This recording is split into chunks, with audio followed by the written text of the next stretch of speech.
Et en entrevue aujourd'hui, on a François Hamel, numéro 15. On a numéro 1, Reda Kramdi. Et on finit ça avec Antoine Mayotte, Mayo Mayotte, numéro 81, nouveau receveur. All right, on y va. Ton impression, ça partit aujourd'hui? Comme que Danny a dit, on peut pas faire pire. On peut pas faire pire.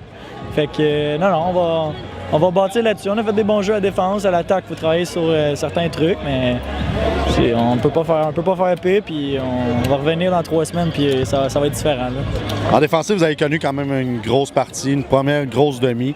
On ne peut pas dire que tous les points, il n'y a pas vraiment des points qui sont dus à votre défensive. Parle-moi, c'était quoi le plan de match de jouer aujourd'hui contre le Rouge et Or? Ça se ressemble toujours pas mal, contenir Hugo Richard, puis là, on a mis la pression sur ses débits pour qu'il fasse des jeux, puis qu'on soit proche des receveurs, comme ça, si Hugo il commence à faire un peu n'importe quoi, si on peut dire, qu'on soit là, puis qu'il puisse pas faire des gains de 30 verges et plus, disons. Et on dirait que le même jeu a marché tout le long pour eux autres. C'est un peu le même jeu que Sherbrooke avait utilisé. Donc, les petites passes sur le side, 7, 8, 9 diverges. Est-ce que c'est... Ils ont vu le film puis ils ont joué exactement à l'endroit que vous lui laissiez? Ils ont vu notre faiblesse sur certains jeux. On a essayé de s'adapter, mais je pense qu'on l'a fait un petit peu trop tard. Ça a pris du temps, là, c'est du gossage, mais ils ont bien fait leur vidéo puis ils ont vu notre faiblesse sur un jeu en particulier. Puis c'est à nous de nous ajuster. C'est quoi les ajustements que vous avez faits? Vous n'avez pas quand même... vous n'avez pas donné le gros jeu à rien. Ils ont joué juste les petits jeux.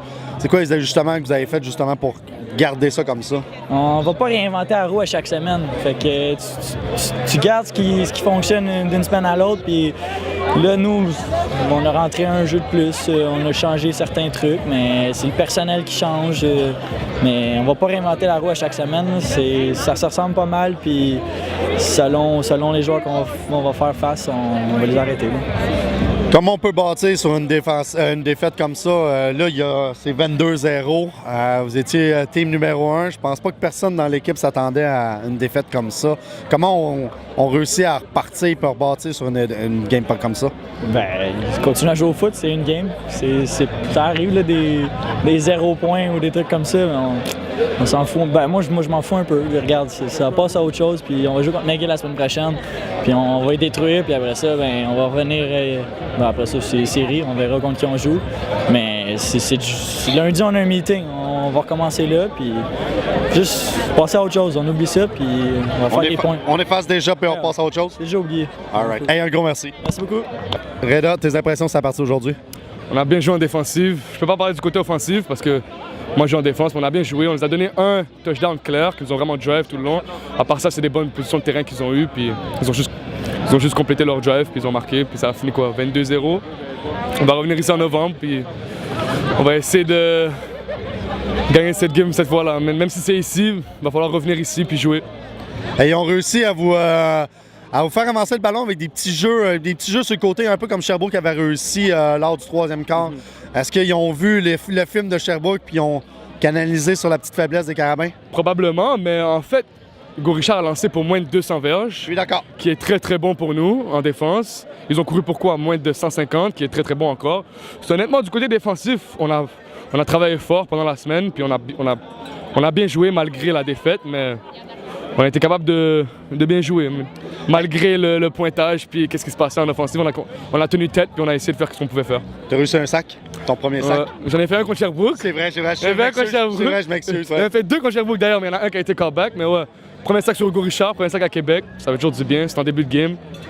Mais à la fin de la journée, la défaite est... Ouais, elle est plus importante que le... Dis-moi, c'est la première fois que tu viens jouer au PEPS, puis là, tu joues devant une des plus grandes foules de l'histoire, 18 000. Parle-nous de l'ambiance qu'il y a ici, puis surtout en défensive. En défensive, on le sent pas, parce que c'est l'offensive qui est sur le terrain. Ouais. Donc, c'est meilleur pour nous de jouer ici qu'au Sepsum, parce qu'au Sepsum, tu sens le terrain trembler quand nous, on est sur le terrain. Mais ici, c'est calme parce que c'est leur offense. Il y a une meilleure communication, puis tout. Il n'y a pas grand changement. Tu ne sens pas vraiment la foule. En plus que c'est loin, tu ne sens pas vraiment. Tu sais, depuis 2-3 games, tu es partant. Parle-nous des ajustements que tu as faits pour justement gagner ton poste comme partant. Moi, je travaille très fort l'été. Puis il y a eu une opportunité qui s'est offerte pendant le bye week, puis j'ai réussi à la saisir. Puis les coachs aiment bien qu'est-ce que je fais, ils m'ont laissé. Puis je crois que je fais une bonne job. C'est pas mal juste. Comment vous allez faire pour vous remettre d'une défaite comme ça?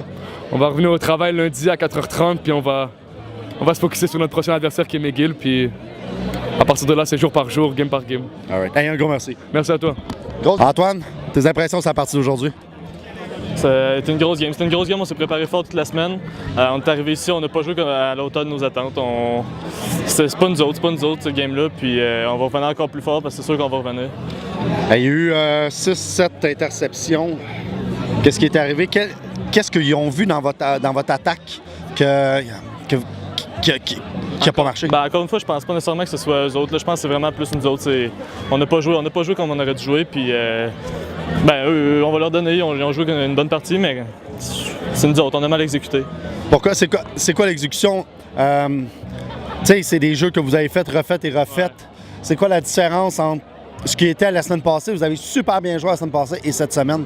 C'est peut-être un jour de match, tout le monde ensemble, ça sort mal, on sait pas. On va travailler là-dessus encore cette semaine assez fort, puis on va revenir. Parle-moi, c'est ta première participation ici à une game au PEPS avec 18 000 personnes et des poussières, un match pratiquement record, ça donne longtemps un peu. Ouais. Parle-moi de l'ambiance ici. Grosse ambiance, il y a du bruit ici, c'est la communication, c'est la clé, parce que si on communique pas bien avec dans l'ordre, on n'entend rien sur le terrain. C'était dur? C'était dur, mais on va revenir, inquiète pas. Hey, dis-moi, Antoine, c'est ta deuxième partie où tu es partant? Parce que troisième, tu étais partant avec McGill aussi, c'est vrai. C'est vrai, j'avais oublié McGill, tu avais totalement raison. Parle-nous des ajustements que tu as fait justement pour gagner ton poste de partant comme ça. Chaque semaine, je travaillais fort, je travaillais sur les détails. Les coachs mettent l'emphase sur les détails, puis j'ai travaillé sur ce qu'ils voulaient. Puis j'ai eu le résultat escompté. Là, ouais. Dis-moi, là, avec une défaite comme ça à 22-0, comment on fait pour travailler, comment je pourrais dire ça, à apprendre de cette défaite-là pour justement être plus préparé pour le restant de la saison? Je pense qu'il va falloir former un esprit d'équipe encore plus fort, se tenir ensemble puis sortir de là encore plus fort. Puis je pense que c'est pas mal ça. All right. Hey, un gros merci. Merci beaucoup. Merci. Hey, en conclusion, on peut se le dire, c'est pas le cadeau de fête que je m'attendais. 22-0. L'attaque a été un brin anémique. Le meilleur receveur aujourd'hui des Caramels, c'est un joueur du Rouge et Or. C'est le fun, mais c'est pas grave. C'est pas grave. On passe, on efface tout ça.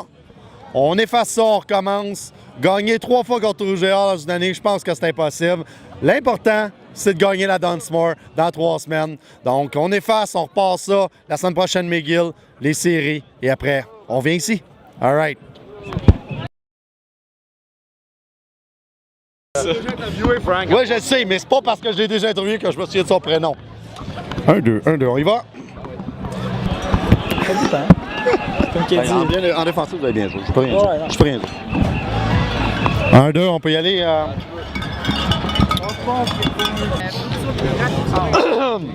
right, en entrevue aujourd'hui, Amel, numéro 15, secondaire, maraudeur. François, pas Julien. François, hein? François Amel, pas Julien. François Amel, OK, on recommence ça. All right.